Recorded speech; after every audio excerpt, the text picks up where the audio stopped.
Capitalism is an economic system based on private ownership of the means of production and their operation for profit. Characteristics central to capitalism include private property, capital accumulation, wage labor, voluntary exchange, a price system, and competitive markets. In a capitalist market economy, decision-making and investment is determined by the owners of the factors of production in financial and capital markets, and prices and the distribution of goods are mainly determined by competition in the market. Economists, political economists, and historians have adopted different perspectives in their analyses of capitalism and have recognized various forms of it in practice. These include laissez-faire free market capitalism, welfare capitalism, and state capitalism. Different forms of capitalism feature varying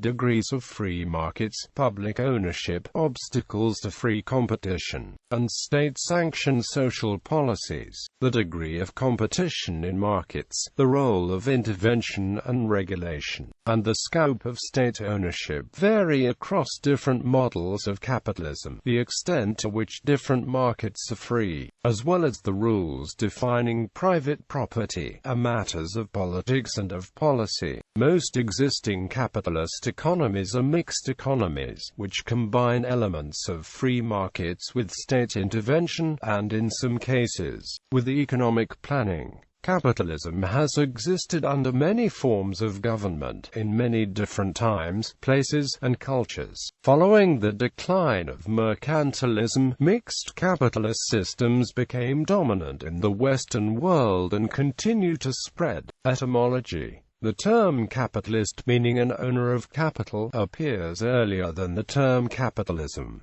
It dates back to the mid-17th century. Capitalist is derived from capital, which evolved from capital, a late Latin word based on caput, meaning head. Also the origin of chattel and cattle in the sense of movable property. Capital emerged in the 12th to 13th centuries in the sense of referring to funds, stock of merchandise, sum of money, or money carrying interest. By 1283 it was used in the sense of the capital assets of a trading firm. It was frequently interchanged with a number of other words: wealth, money, funds, goods, assets, property, and so on. The Hollandish Mercurius uses capitalists in 1633 and 1654 to refer to owners of capital. In French, Étienne Clavier referred to capitalists in 1788, 6 years before its first recorded English usage by Arthur Young in his work Travels in France. David Ricardo, in his Principles of Political Economy and Taxation, referred to the capitalist many times. Samuel Taylor Coleridge, an English poet, used capitalist in his work Table Talk. Pierre-Joseph Proudhon used the term capitalist in his first work, What is Property?, to refer to the owners of capital. Benjamin Disraeli used the term capitalist in his 1845 work Sybil. The initial usage of the term capitalism in its modern sense has been attributed to Louis Blanc in 1850 and Pierre-Joseph Proudhon in 1861. Karl Marx and Friedrich Engels referred to the capitalistic system and to the capitalist mode of production in Das Kapital. The use of the word capitalism in reference to an economic system appears twice in Volume 1 of Das Kapital, p. 124, and in Theories of Surplus Value, Tome 2, p. 493. Marx did not extensively use the form capitalism, but instead those of capitalist and capitalist mode of production, which appear more than 2,600 times in the trilogy Das Kapital. According to the Oxford English Dictionary, the term capitalism first appeared in English in 1854 in the novel The Newcomes, by novelist William Makepeace Thackeray, where he meant having ownership of of capital. Also according to the OED, Karl Adolf Dewey, a German-American socialist and abolitionist, used the phrase private capitalism in 1863. History. Capital has existed incipiently on a small scale for centuries, in the form of merchant renting and lending activities, and occasionally as small-scale industry with some wage labor, simple commodity exchange and consequently simple commodity production, which are the initial basis for the growth of capital from trade, have a very long history.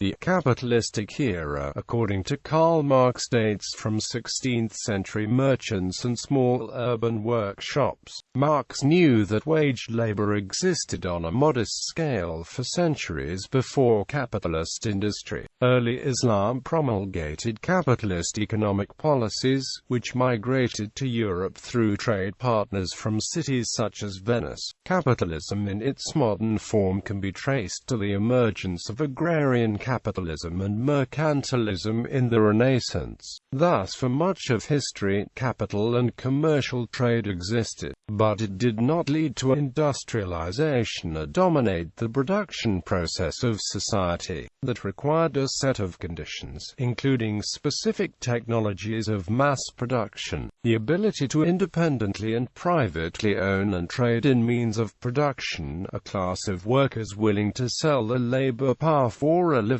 a legal framework promoting commerce, a physical infrastructure allowing the circulation of goods on a large scale, and security for private accumulation. Many of these conditions do not currently exist in many third-world countries, although there is plenty of capital and labor. Thus, the obstacles for the development of capitalist markets are less technical and more social, cultural and political.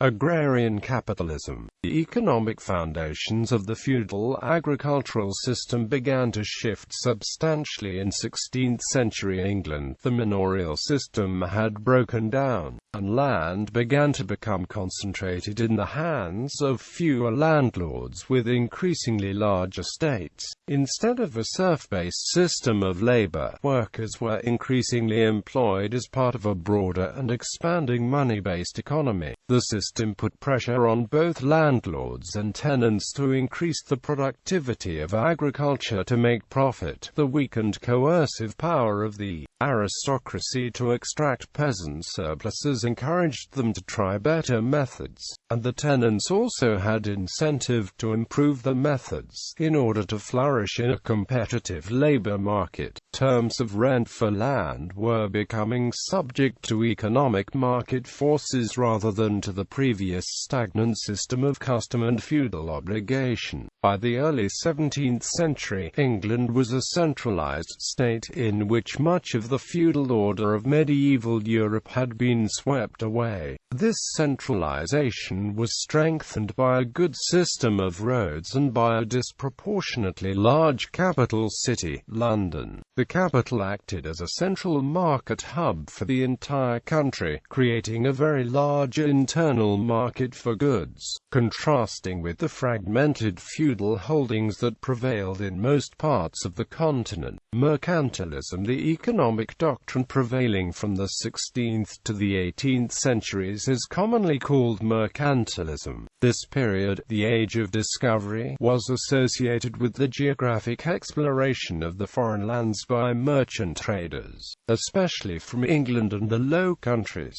Mercantilism was a system of trade for profit, although commodities were still largely produced by non-capitalist methods. Most scholars consider the era of merchant capitalism and mercantilism as the origin of modern capitalism, although Karl Polanyi argued that the hallmark of capitalism is the establishment of generalized markets for what he called the fictitious commodities, land, labor, and money. Accordingly, he argued that not until 1834 was a competitive labor market established in England. Hence, industrial capitalism as a social system cannot be said to have existed before that date. England began a large-scale and integrative approach to mercantilism during the Elizabethan era. A systematic and coherent explanation of balance of trade was made public through Thomas Munn's argument England's treasure by foreign trade, or the balance of our foreign trade is the rule of our treasure.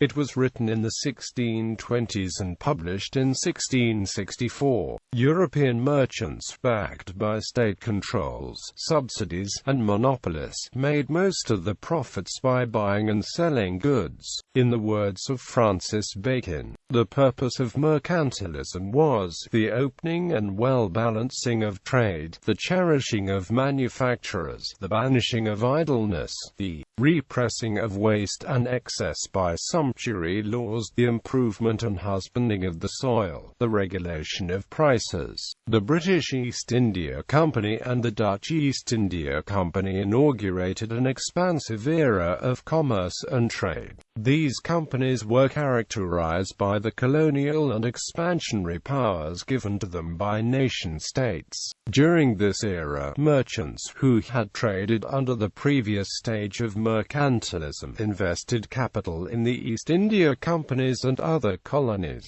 seeking a return on investment. Industrial capitalism. In the mid-18th century, a new group of economic theorists led by David Hume and Adam Smith challenged fundamental mercantilist doctrines such as the belief that the world's wealth remained constant and that a state could only increase its wealth at the expense of another state. During the Industrial Revolution, industrialists replaced merchants as a dominant factor in the capitalist system and affected the decline of the traditional handicraft skills of artisans, guilds, and journeymen. Also during this period, the surplus generated by the rise of commercial agriculture encouraged increased mechanization of agriculture. Industrial capitalism marked the development of the factory system of manufacturing, characterized by a complex division of labor between and within the work process and the routine of work tasks, and finally established the global domination of the capitalist mode of production.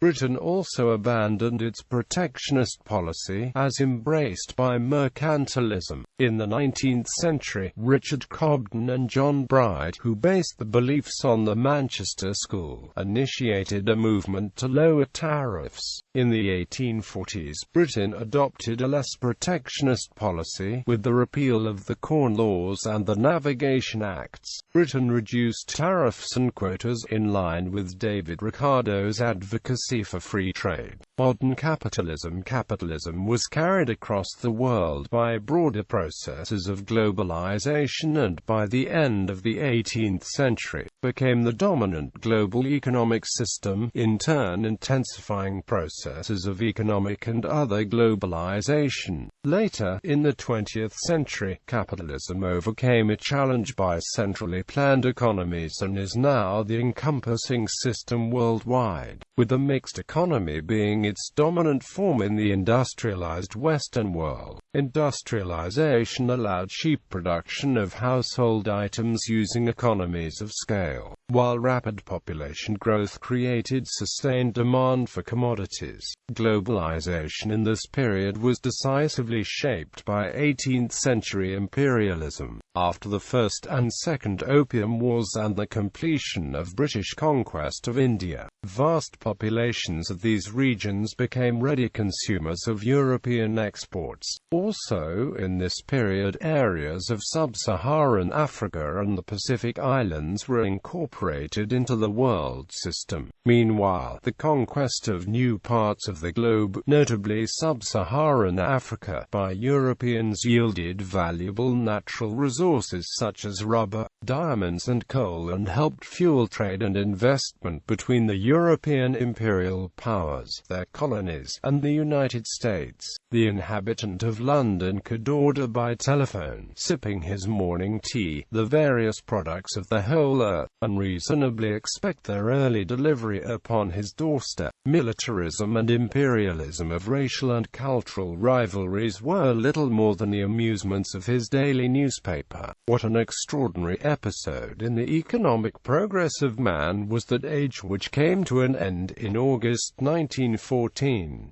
In this period, the global financial system was mainly tied to the gold standard. The United Kingdom first formally adopted this standard in 1821.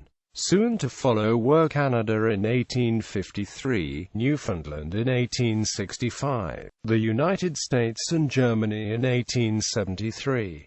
New technologies, such as the telegraph, the transatlantic cable, the radio telephone, the steamship and railway allowed goods and information to move around the world at an unprecedented degree. In the period following the global depression of the 1930s, the state played an increasingly prominent role in the capitalistic system throughout much of the world. The post-war boom ended in the late 1960s and early 1970s, and the situation was worsened by the rise of stagflation. Monetarism, a modification of Keynesianism that is more compatible with laissez-faire, gained increasing prominence in the capitalist world, especially under the leadership of Ronald Reagan in the US and Margaret Thatcher in the UK in the 1980s. Public and political interest began shifting away from the so-called collectivist concerns of Keynes's managed capitalism to a focus on individual choice, called through marketized capitalism. Relationship to democracy. The relationship between democracy and capitalism is a contentious area in theory and in popular political movements. The extension of universal adult male suffrage in 19th-century Britain occurred along with the development of industrial capitalism, and democracy became widespread at the same time as capitalism, leading capitalists to posit a causal and mutual relationship between them. However, in the 20th century, according to some authors, capitalism also accompanied a variety of political formations quite distinct from liberal democracies, including fascist regimes, absolute monarchies, and single-party states. Democratic peace theory asserts that democracies seldom fight other democracies, but critics of that theory suggest that this may be because of political similarity or stability rather than because they are democratic or capitalist. Moderate critics argue that though economic growth under capitalism has led to democracy in the past, it may not do so in the future, as authoritarian regimes have been able to manage economic growth without making concessions to greater political freedom. States with capitalistic economic systems have thrived under authoritarian or repressive political regimes. Singapore has an open market economy and attracts a great deal of foreign investment, but does not protect civil liberties such as freedom of speech and expression. The private sector in the People's Republic of China has grown exponentially and thrived since its inception, despite having an authoritarian government. Augusto Pinochet's rule in Chile led to economic growth and high levels of inequality by using authoritarian means to create a safe environment for investment and capitalism. In Capital in the 21st Century, Thomas Piketty of the Paris School of Economics asserts that inequality is the inevitable consequence of economic growth in a capitalist economy, and the resulting concentration of wealth can destabilize democratic societies and undermine the ideals of social justice upon which they are built. Marxists, anarchists, and other leftists argue that capitalism is incompatible with democracy since capitalism, according to Marx, entails dictatorship of the bourgeoisie, while democracy entails rule by the people.